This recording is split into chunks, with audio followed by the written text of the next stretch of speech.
Hi, everyone, and welcome to another episode of 10 Words or Less, in which I ask brief questions of interesting people and ask them for brief answers in return.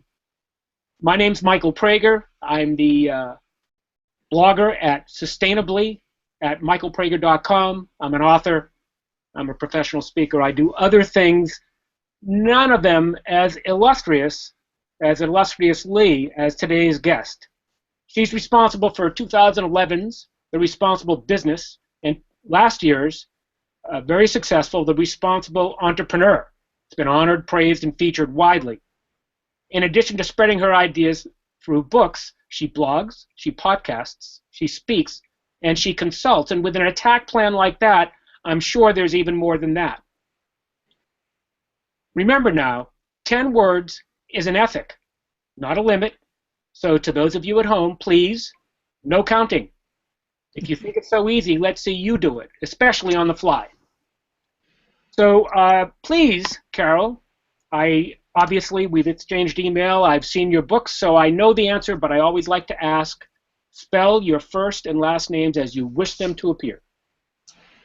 Carol, C-A-R-O-L. Sanford, S-A-N-F-O-R-D, period. And if you know Red Fox, you can add a period at the end. I don't mean to pry, but to the greatest extent you're willing to answer, please tell us born, when, and where. I'm 72 years old. I was born in the panhandle of Texas, which meant I grew up in an era which was filled with irresponsibility toward your neighbors, toward every other race that wasn't you, and even toward your own family. And you survived.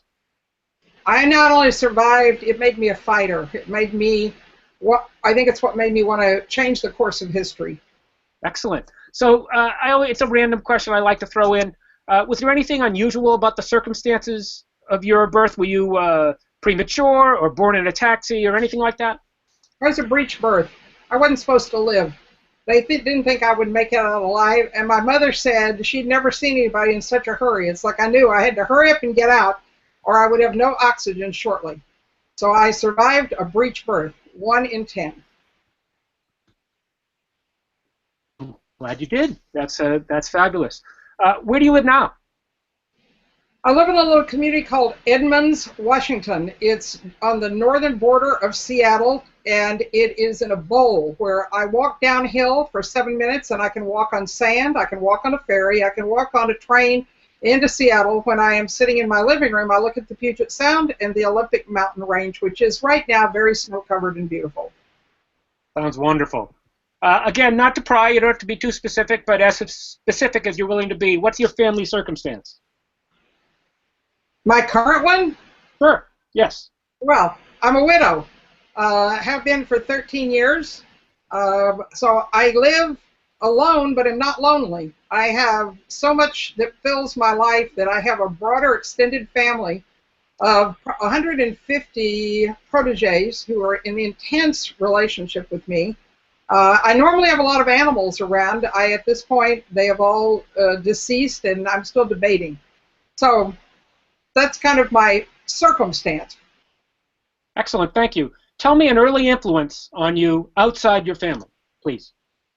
Well, thank God there were influences outside my family. I think probably the first one that I became aware was dedicated to helping me shift was Marlon Sue Braden when I was in high school. And she figured out that I was very smart when everyone else in my family, everyone around me, was telling me that I was very unintelligent, very stupid, and I should keep my mouth shut.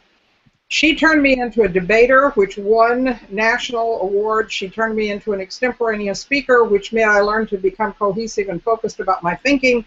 And she helped me believe in myself. So she was probably the first one that really saw who I was and helped me move toward realizing that. Awesome. I definitely, for such a hero, I definitely want to get her name correct. Do you know how she spelled it? Yeah, and she's still alive. I'm 72 and she's still alive. She was young. Marlon, M-A-R-L-I-N, Sue, B-R-A-D-E-N, Braden. Okay, and Marlon Sue is one word or two? 2 words. Okay, good. Dallas, Texas, at South Oak Cliff High School. Awesome. Now, at 14 or 15, what did you think you might be doing now? Being a missionary in China. I think I have, since a very young age, knew I wanted to change something. And because I grew up in a very religious, fundamentalist environment, that was all I knew or had a thought about. So I was spending a lot of time carrying a Bible around and trying to save people, keeping track in the front of my Bible the number of people I had saved. I think I was not obnoxious. I am told that I was not obnoxious by my friends, but that was certainly the route I thought I would go, is save every Chinese that lived, in that country. I'm not familiar, so maybe this is well, it's certainly an ill-informed question. Is that a common thing that people from your religious background would walk around with ticking off the number of people they had saved? No. That was No. something you did. Yeah. Okay. I think it was, if you think about people telling me that I was unintelligent, would never amount to anything, I think when I was, you said 13, 14, 15 years old, I think it was, since it was my goal, it was the only thing I could think of, is you had to actually believe you were making a difference. So I think it was my way of trying to count things. I've since learned that the caring counts a lot more than the counting. I don't know of anybody else who did that.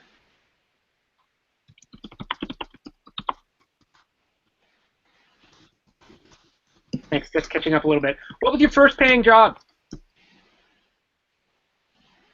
My first paying job was, I was 12 years old, and I was a lifeguard at the YWCA.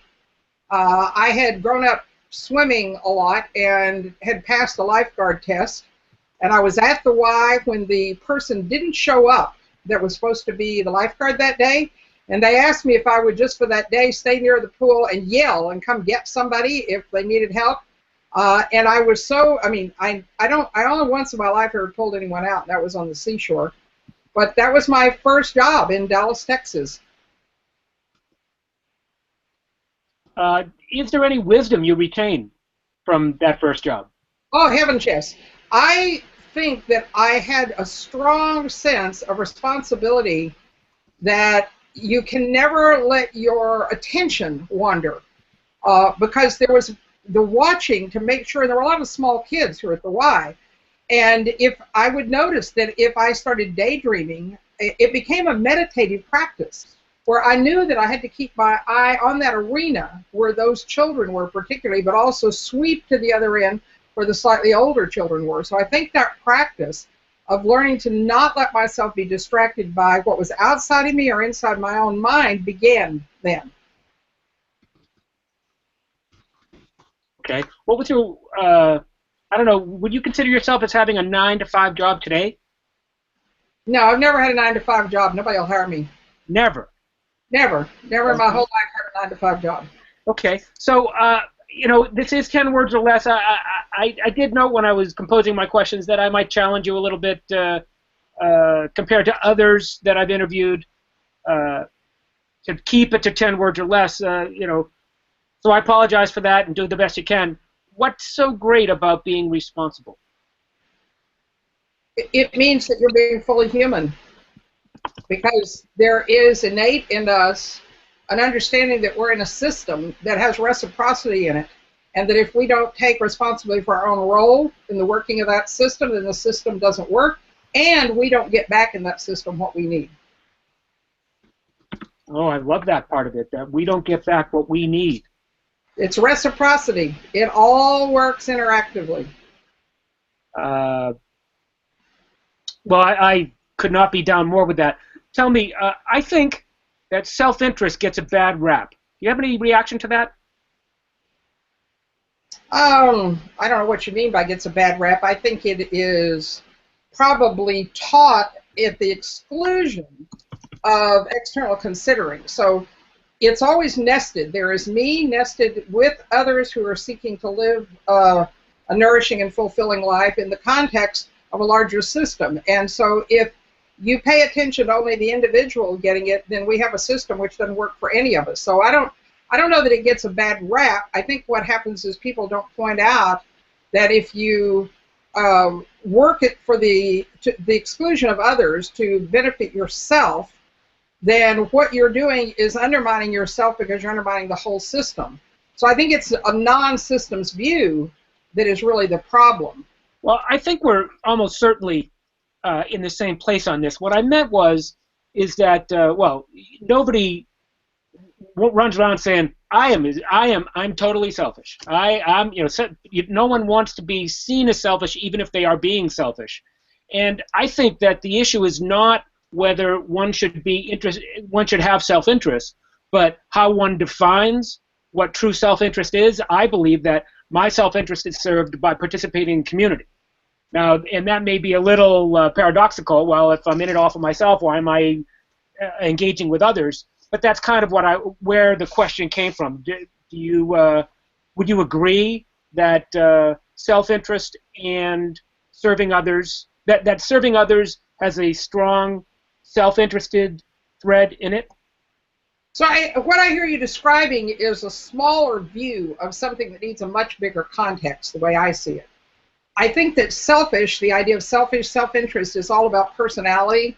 It's like, am I a go-getter? Am I somebody who makes things happen? Do I do that by serving others? All of that is about personality. I am much more interested in something that's much deeper than that, which is essence of individuals. It's like who you were born with. I know when I was born to do something really important, as were you, as were each of us. Yep. And we spend our life discovering what that is.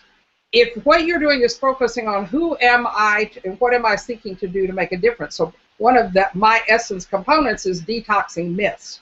Because people make up things. Like I would say what you just said was a myth. But I don't think it's a myth because it's wrong. I think it's a myth because it's incomplete. And that's the way most things are. We don't understand that it's this essence of me seeking to connect with something that really needs what I uniquely have to offer. That is what makes us fully alive, rather than getting something for ourselves and doing something for others. So I don't disagree with what you say. I would just hold it as a smaller piece of a whole, which I think empowers people much more and enables them to take on much bigger things. Thank you. I'll be thinking about that for a while. Thank you. How are child rearing and business leadership alike? Oh, absolutely alike. I mean, you probably know I used to do a television program called Healthy Family Dynamics. The principles which are in that are exactly the same. So every human being, whether it's a child, a father, mother, two mothers, a business leader, a business worker, they all have this essence quality. In both places, we tend to undermine it, and let's just throw the schools in there while we're at it in the way education happens. We work with standardizing, homogenizing, and creating managed uniformity about how we take those things on. So if I ask you, how's your 6-year-old, I get one answer. If I ask you, how's Connor, your child, I'm going to get a different answer. Same thing is true of any employee. What we do is when we see that unique being, they are more alive, we are more alive than if we see them as a 6-year-old. Same thing if I say, how's your accountant or your CFO? Now we've got them at a standardized, categorized, we're looking at them relative to others, and now we lose who they are uniquely. So I build businesses that help people find, realize, and contribute, express that uniqueness. And I'm about to go find a school that my grandson's in, a high-tech STEM honors program that's doing the same thing to him, and it's driving me nuts. So I'm on the warpath. I pity the fool, as I don't know, Clubber Lang thing. I think Mr. T. So anyway, when did the next earnings statement trump long-term goals? When did the next earnings statement trump? Well, I mean, as far as I know, I don't even know the date or the year. I'm not even sure what difference it makes. I think it was preceded by a shift in power where people wanted more control. So corporations, coming out of World War II, you were trying to get businesses to be, and I'm not a historian, so don't quote me on any of this, but I know that after World War II, we were trying to get corporations to provide jobs, and there was a lot of work went into trying to give them much more space, and because we had soldiers coming home. That process empowered and grew businesses so big that they began to see the possibility that because it had been more of a short-term thing to hire soldiers, They had to get it much more entrenched. And the SEC took on a very different role, the Securities and Exchange Commission, in trying to ensure that people who were also starting to invest at a bigger rate at that time would get a return. But probably the biggest thing was Milton Friedman was at the University of Chicago, and he was saying the only thing that matters is the shareholder. The minute you had that conversation come out of the University of Chicago, and then he had 1 million students which came out of it, and then there was a guy in Germany, forgotten his name at the time, who did the same thing. That's the source of it. So the answer to when it started was when the universities started teaching it that way, and they were seen as the authority.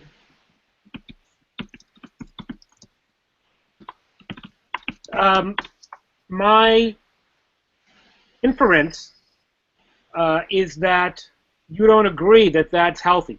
Is that correct?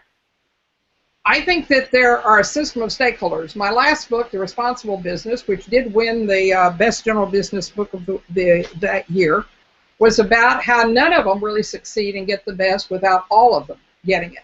So I showed people the system that I had worked with, and I'm an educator more than a consultant. I teach people even when I'm in a corporation. I'm more like an internal university gets built, and I work there for 3 to 8 years because it takes that long to re-educate the mind about how you need to think about this. And so I started with saying you have to start with customer because that's what it means to be in business. You connect all the co-creators, which are suppliers, people who work for you, all to that customer. Then you do it in a way Earth gets healthy, communities can maintain their identity, and lo and behold, investors make a lot of money. And I can prove that. My book has details about the earnings margins and cash flow growth of doing it that way. And when you reverse it, you start with investor, you undermine communities. I watched that happen way too many times. You begin to diminish Earth. You then begin to see co-creators as cost centers and start to lay people off. And pretty soon your customers don't have much respect for you.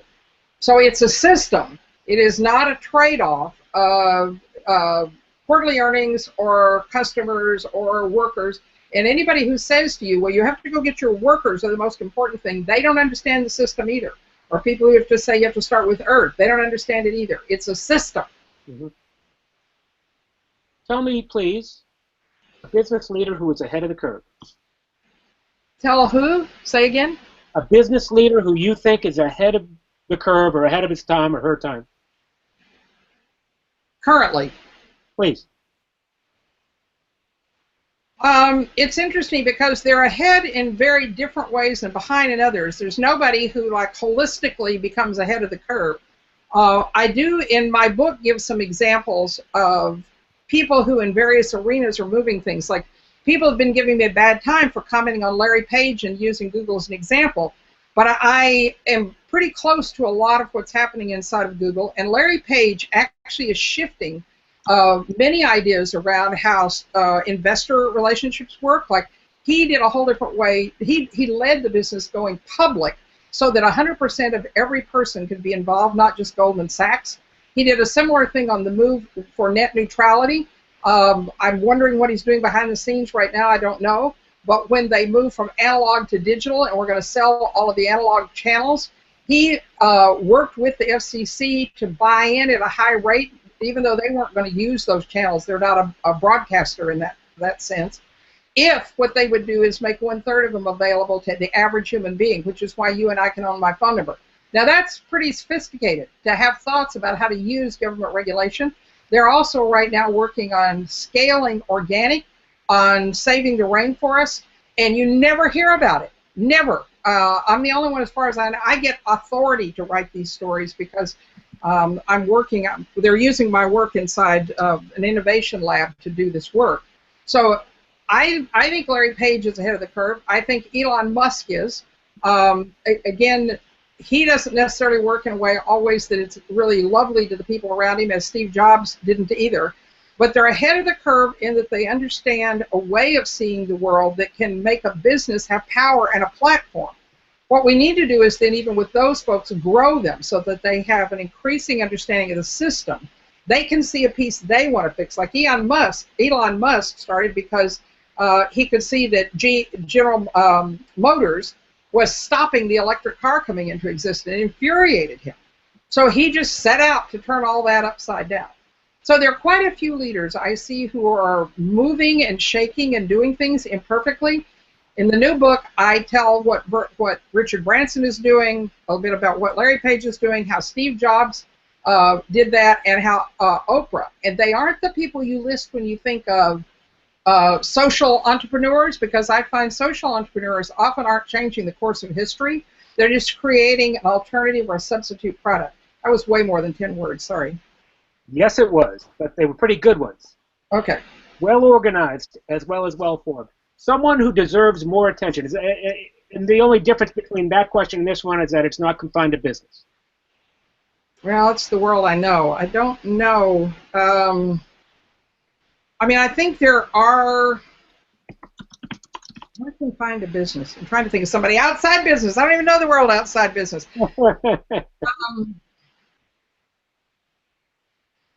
I don't think I can answer it outside of business. Can I be inside of business? Deserves more attention?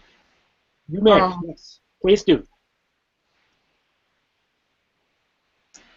I think that there are small entrepreneurial efforts which have set out to change the course of an industry or a social system which should get more attention. I think what we do is give attention to somebody who creates a very good product that, like a different kind of stove, but the problem is everybody else is still making the bad stove, and 97% of the people buy it. So I think generally as a category, we ought to be paying attention to asking entrepreneurs, and I work with impact investors also, and I say the question you want to ask them is, how do you plan to change your industry? Where's the transformation of the industry going to come rather than just you're going to have a great product? So an example of someone who is seeking to do that should have more attention is a company called Indigenous Designs. They want to change the fashion industry, and they're working in conjunction with Eileen Fisher, who believes you can change the fashion industry, and they're working in conjunction with Glasgow Caledonian University, which is creating a sustainable fashion arm. So that ability to bring together those kind of suppliers and manufacturer retailers and at universities who are creating a node that they want to move, and they are setting out to change the course of history with changing an industry and the social systems that hold it in place.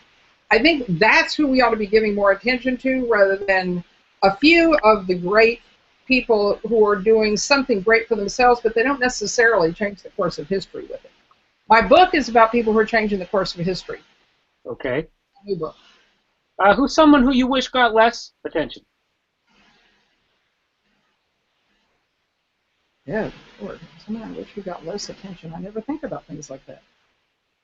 I'm not a person who polarizes things or wishes people would not have attention. I mean, in some ways, anybody who gets attention gives us a conversation opener. I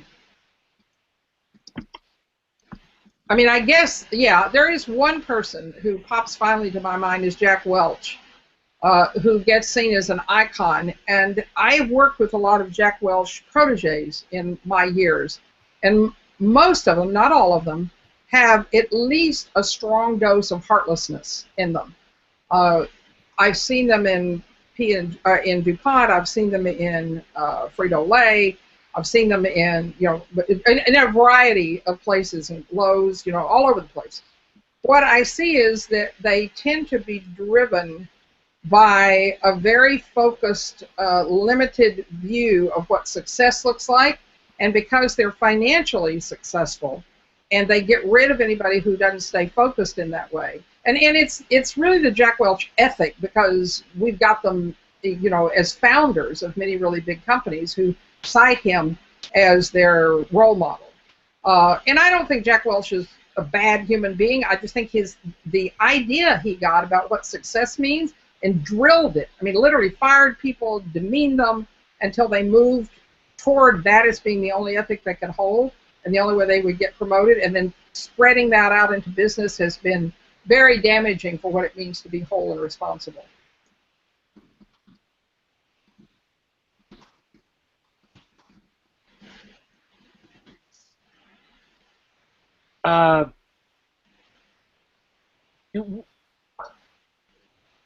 What's your most, I'm sorry, I wrote this down. I was thinking about whether I should not ask it. You can not answer it if you want. What do you think is the most useful electronic social network?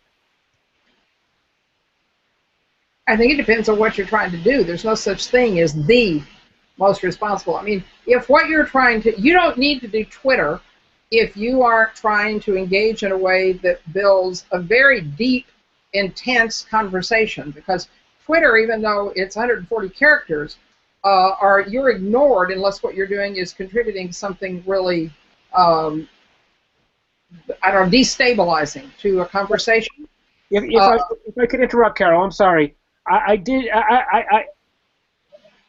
like to state the question again. Your most useful social network. So it depends on what you're trying to do with it.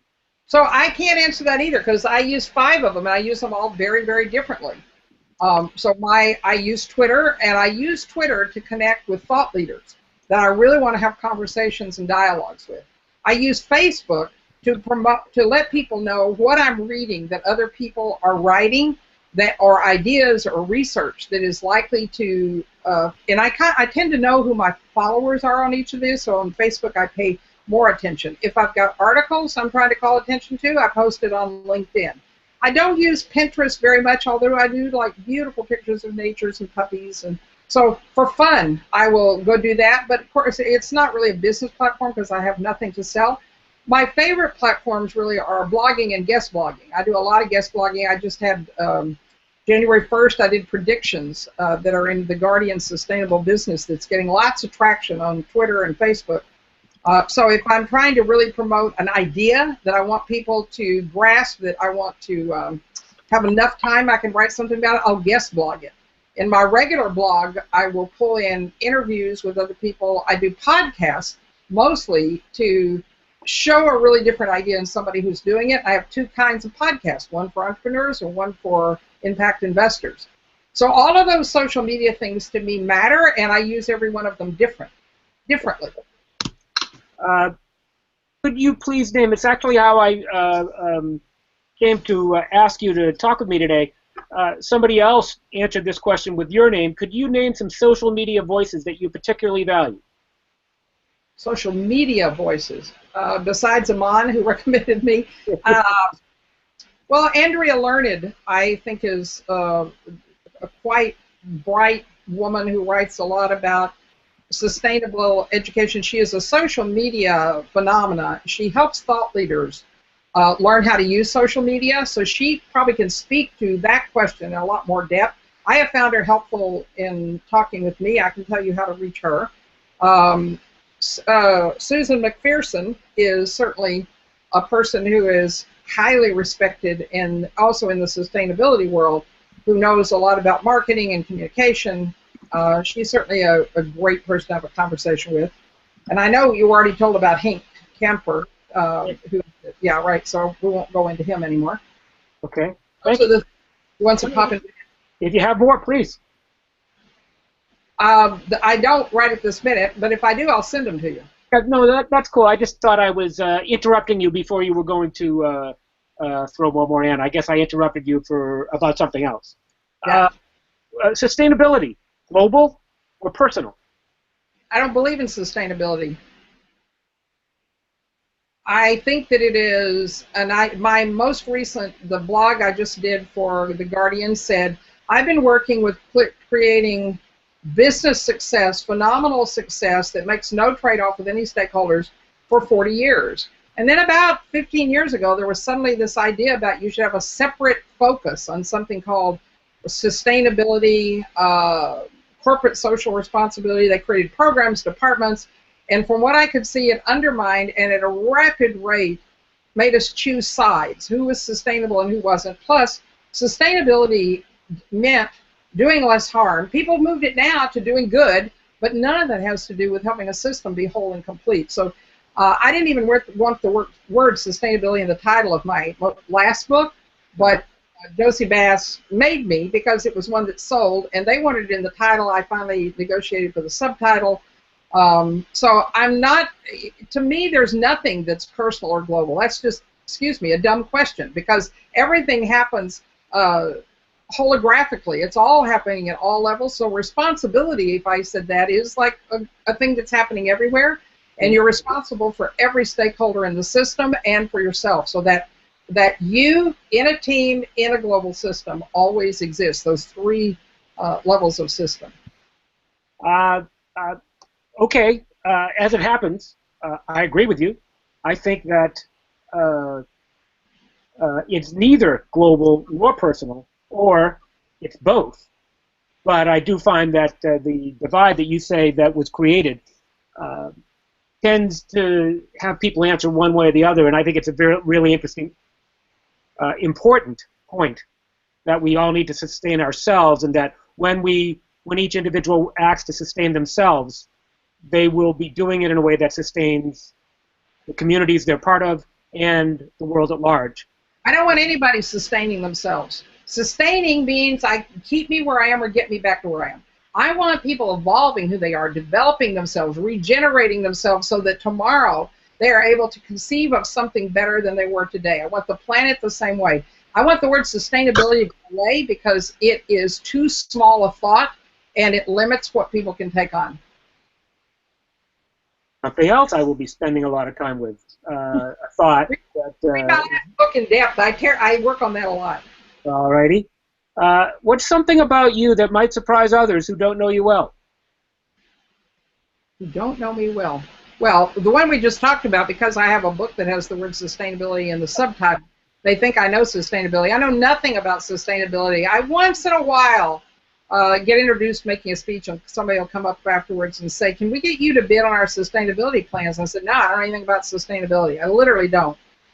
In fact, I don't want to know. I think most corporations, all corporations should get rid of it. So I think a lot of people who don't know me well would be surprised.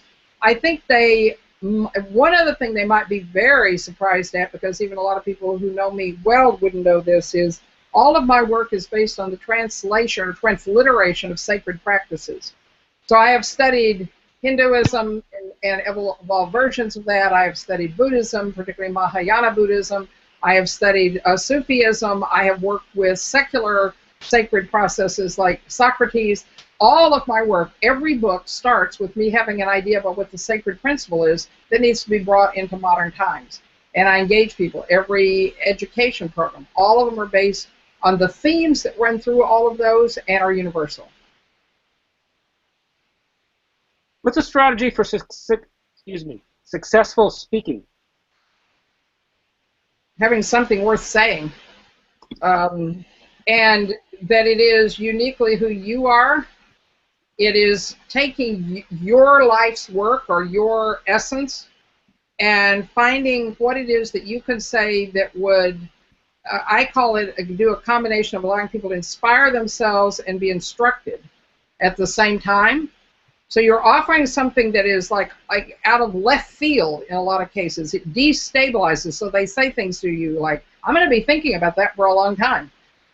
You want, and the other thing is it has to be filled with the stories of real people in a grounded way doing that, including your own personal stories and being very open about those.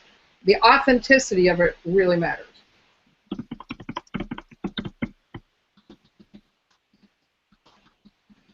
Will the next book you write have responsible in the title too? Called The Responsible Human. It'll be out in June. So the lag between the first one and the second one was 3 years, and this will be 1 year. Well, I have many others written. I just have to decide which one I'm going to... I didn't even know whether I was... Actually, I have many more before the last one. So there was a bigger lag even between those. It's like as you get older, you pick up speed. I write books in a very interesting way in that I dictate them, so I just now have decided that I'm going to be getting one a year out. Excellent. Excellent. Well, is there something I should have asked you about that I didn't?